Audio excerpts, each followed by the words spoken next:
Vahdat, we've talked a lot about Grotowski, and Crying Deer is heavily inspired and influenced by the work of Jerzy Grotowski. But for the people watching this interview who may not have heard of Jerzy Grotowski, if it's possible in a few sentences to introduce him to these people, could you do that for us? Who is Jerzy Grotowski, and what did he do? What was his contribution? Yeah, it's very hard to say in a few sentences. But the first thing comes to my mind, Grotowski is the man, it's the director who finds a real relationship between the actors and their own feeling and thought and communication through their body and voice, basically. And I would just say through their body. The Grotowski was the director who tried to take every element in theater out and just leave everything on actor's shoulder. And every connection that he wanted to make from the stage to the audience had those connections based on the actors, basically right there. And that's how actually he came up with the concept of the poor theater. The poor theater meaning that he did not bring any other elements on a stage to get help to create whatever he wanted to do to the audience. Took all those elements out and had his own actor. But he had this great question to find a real, honest relationship between the actor and the character and between these two to the audience. And he realized or studied a lot to find how he can do this based on actors' actions and body, basically. So you would go as an audience, see his theater, or this kind of theater. You do not see any other element on the stage to communicate, but you see one actor and his own body and all the movement that he does. And you do not necessarily get any thought or story out of the stage, but you get the true, honest feeling from yourself and the audience and the actor through his body, basically. Right.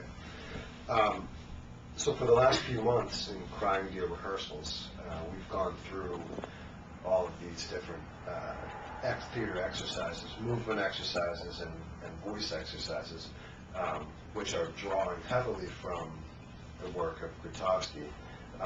So maybe you could talk a little bit about that, about the movement aspect, the aspect of Grotowski that strips it down just to the actor's movement and voice, and how you've applied that to Crying Deer, and how that relates to Crying Deer, and also what have been your experiences.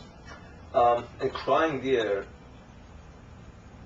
the major theme that we're working on is the desire of relationship between human beings, between two or three people. From there, the desire of love, that each person needs love, basically, and the desire to communication and have love.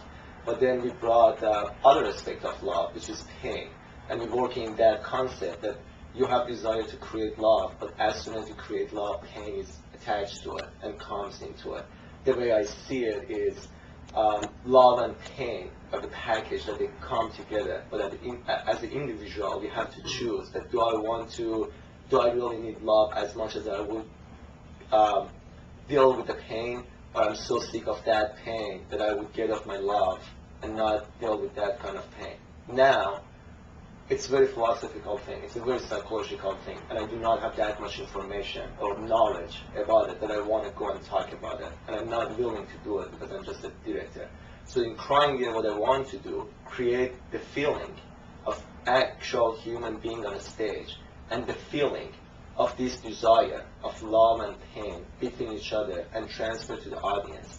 So when I started thinking about this concept and this kind of the production, I realized that how much I'm influenced by Jerzy Grotowski and Eastern theater, meaning that I want to have a production that my audience come and sit there, not necessarily know what we think or what's the idea or philosophy behind the production, but hopefully experience the actual feeling that actors experiencing on the stage.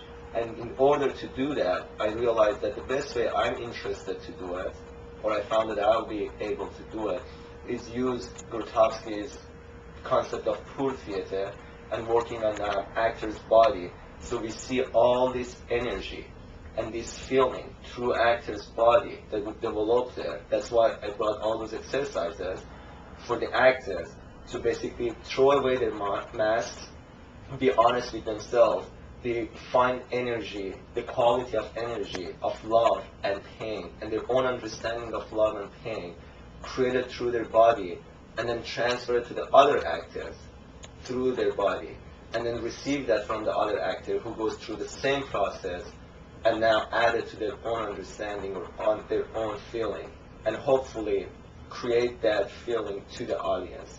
So now, through these exercises for the crying deer, the audience would come and see the show just to experience what actors really experiencing and leave this show. Right.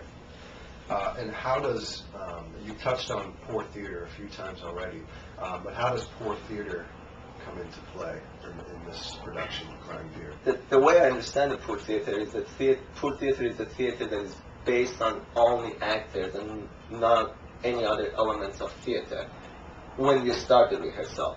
We may bring other elements later, but we do not count on them. The only thing By that elements, you're talking about lighting and props and costumes, everything else. sort of stripped down to the bare necessary just the ingredients. actors and their body, because we want to find the most honest connection between the actor and character. So to create that connection, actors know that they're kind of naked on a stage, that they do not have any other elements to help them to create that feeling. And the director knows that he does not have any other element to help him either.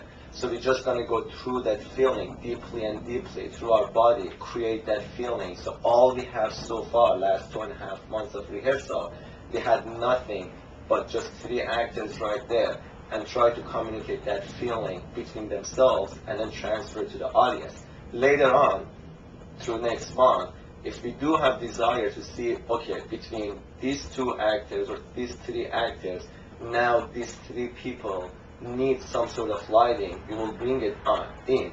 But that lighting was not something that we fixed from before, and now we have to make sense of it. That's a sort of lighting or a stage design that basically developed from the actual actors on the stage, if it makes sense. Yes. Thank you, Vahdat. Thank you.